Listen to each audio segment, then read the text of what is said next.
Do you have any problem? तो ये था आपका नो, जो है वो रैशनलाइजेशन ये ऑफ जो दिस माइनस और डिनोमिनेटर। -1 और -2 है, हम्म। ये जो -1 ओवर -2 है, ये माइनस माइनस कट जाएगा। नहीं देखो, ऊपर वाली टर्म में से -1 -3 है, तो माइनस कॉमन लूँ तो ये क्या बन जाएगा, +1 plus square root of 3 over -2। अब ये माइनस इस माइनस से कैंसिल आउट हो जाएगा, तो पीछे क्या बच जाएगा, 1 plus square root of 3। Screen नहीं शेयर हो रही। स्क्रीन ही शेयर हो रही आपके स्क्रीन शो नहीं हो रही। आपके इंटरनेट का इशू होगा, मेरी तरफ से अब तो हो रही है, स्क्रीन अब शो हो सही रही है। है। ओके। तो जी। ये देखो, माइनस मैंने कॉमन लिया न्यूमिनेटर से, डिनोमिनेटर में पहले ही माइनस था, दोनों माइनस आपस में कैंसल आउट हो गए, तो आपका आंसर आ जाएगा। राइट? यस। अंडरस्टैंड और नॉट? आप दोबारा बताएं एक सेकंड के लिए। मैंने बोला है कि आपके पास ये -1 minus square root of 3 over -2 था। आपने माइनस जो है वो न्यूमिनेटर से कॉमन ले लिया, तो ये क्या बन जाएगा, +1 प्लस स्क्वायर रूट ऑफ 3। और नीचे -2 था, माइनस से माइनस कैंसल आउट हो गया। आपके पास आंसर क्या बच गया, 1 plus square root of 3 over 2। Understand? जी। ओके।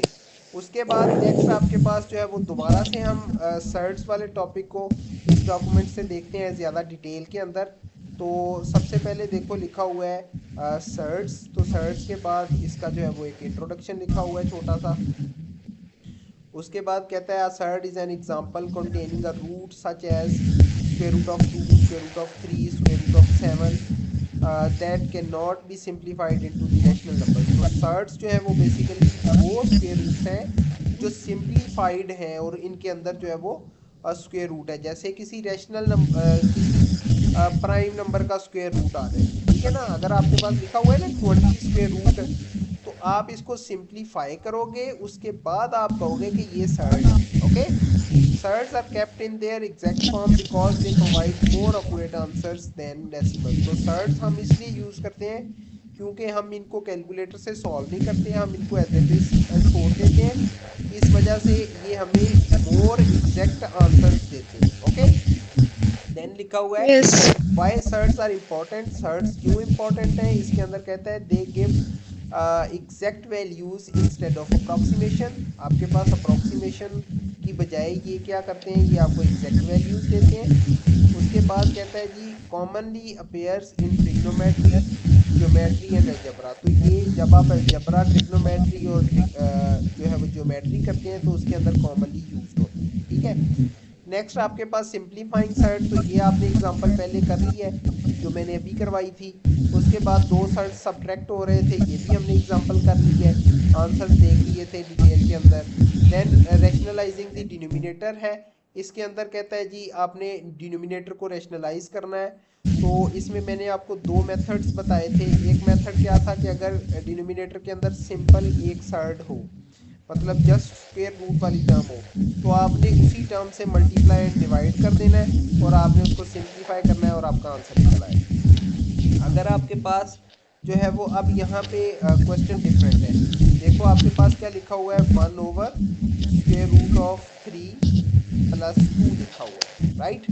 अब √3 यस। प्लस 2 लिखा हुआ है, तो आप इसको मल्टीप्लाई और डिवाइड किसके साथ करोगे, √3 -2 के साथ, जी। और √3 जी। -2 के साथ आपने इसको मल्टीप्लाई एंड डिवाइड कर देना है। ओके। देन आप देखो यस। कि √3 -2 जब 1 से मल्टीप्लाई होगा, तो ये √3 -2 एज इट इज आ जाएगा। जब आप √3 नीचे जो है वो फॉर्मूला बन जाएगा, इसको आप लिख लोगे √3 whole square -2 whole square. Understand? उसके बाद यस। ये √3 -2 एज इट इज आ गया, और नीचे ये स्क्वायर से स्क्वायर रूट कैंसिल आउट हो गया, तो 3 बच गया। -2 से 2 का स्क्वायर क्या आ जाएगा, 4। अब देखो कि अब एक और चीज, वहां पे आपके पास -1 का अगर होल स्क्वायर आएगा, तो आपका आंसर क्या आएगा, +1। लेकिन अगर आपका माइनस इंटू वन का होल स्क्वेयर है तो वो आपके पास -1 ही आएगा। ओके, क्योंकि वो माइनस बाद में मल्टीप्लाई होगा।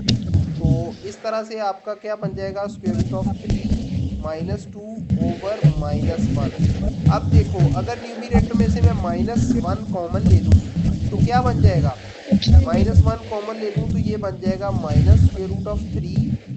माइनस कॉमन ले लिया तो ये पहले प्लस था तो इसका साइन चेंज हुआ तो माइनस बन गया, और ये माइनस था तो इसका साइन चेंज हुआ तो ये प्लस बन जाएगा, ओवर -1।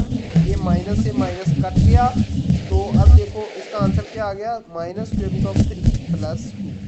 इसको थोड़ा सा और सिंप्लीफाई करूं तो ये दूसरी टर्म को मैंने पहले लिख लिया, पहली टर्म को मैंने बाद लिख लिया, तो ये देखो आपका सिंप्लीफाइड आंसर है। इसमें आप देखो फ्रैक्शन के नीचे डिनोमिनेटर में कोई भी सर्ट नहीं है।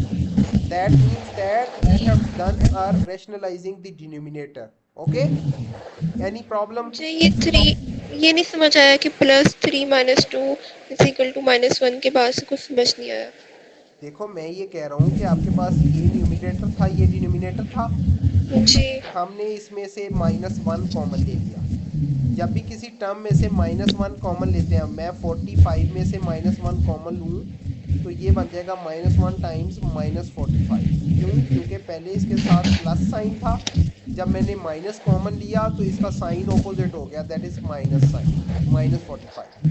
इसी तरह ये अब दो टर्म्स हैं, इन दोनों टर्म्स में से मैंने -1 कॉमन लेना है, तो इसके साथ पहले पॉजिटिव साइन था, ये नेगेटिव साइन में कन्वर्ट हो गया, इसके साथ नेगेटिव साइन था, ये पॉजिटिव साइन में कन्वर्ट हो गया।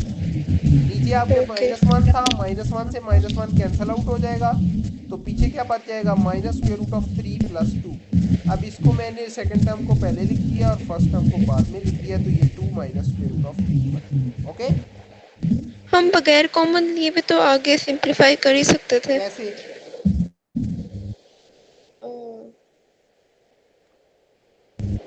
बताएं ना कैसे सिंप्लीफाई कर सकते थे। 2 को लेकर। क्या? अ,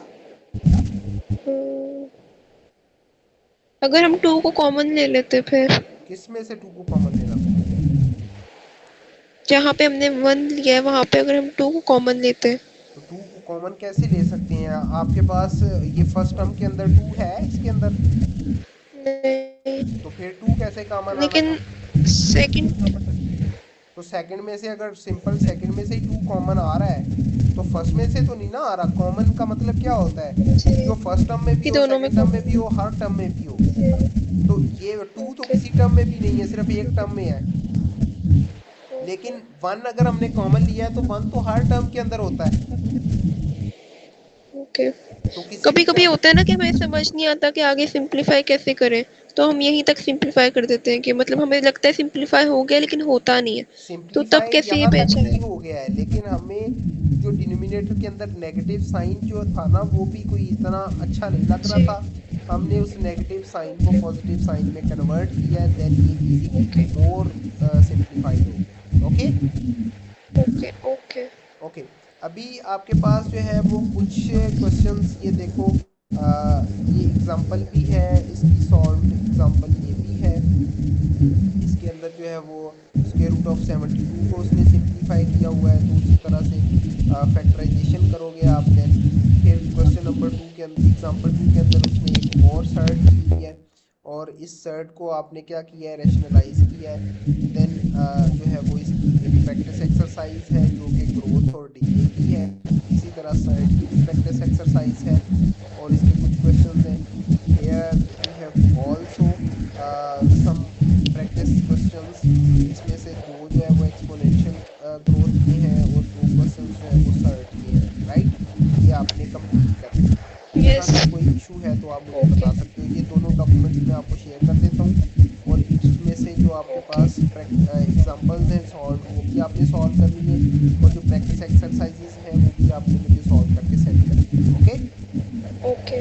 ओके। और जो ये होमवर्क है। अगर आपने और डिटेल में देखना है, ये वीडियोस मैं जो है वो अपलोड कर दूंगा। अगर और डिटेल में देखना है तो वो मैंने आपको बताया कि फर्दर मैथमेटिक्स का जो है वो चैप्टर नंबर 1 है, सर्ट्स एंड, तो वो I think shirts and something है, लॉगरिथम्स, उसको ओके, आप सर्च करेंगे तो वो आ जाएगा, उसमें से भी आप इसको एक दफ़ा दोबारा देख सकते हैं। उसमें ज़्यादा डिटेल में ओके। है, इसमें भी डिटेल में है, उसमें भी